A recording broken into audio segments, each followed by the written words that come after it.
So data breaches can severely impact, obviously, customer trust. What advice would you give to businesses for, I guess, reputational damage or how to try and avoid that? Absolutely. Previously we spoke about business downtime, which is one aspect of a impact or incident to a business. And the other side of that is customer trust. So it's reputation of the business.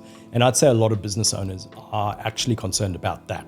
That is a big impact, because if it's going to impact sales of business further down the line, then that's something we want to protect.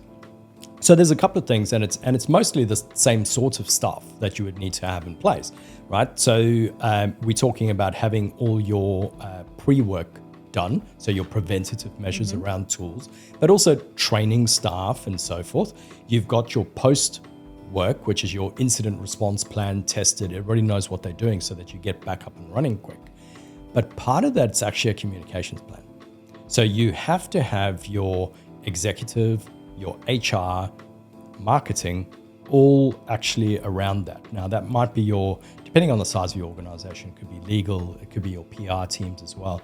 You need to have an understanding of what you're saying to your clients. And a piece of advice I'd give is do not delay.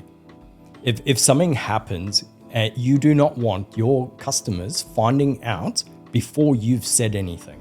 That is the worst case scenario. That would be terrible. Right? So you don't want a customer coming to you and going, I'm being, like, let's say, extorted for money based on the information they stole from you.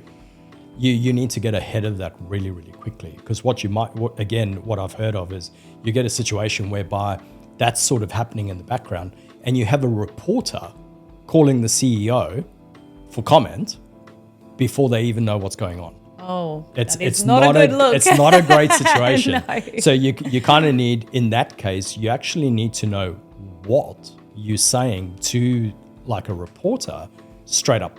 Like, it's basically got to be already created. You got to have practiced these things.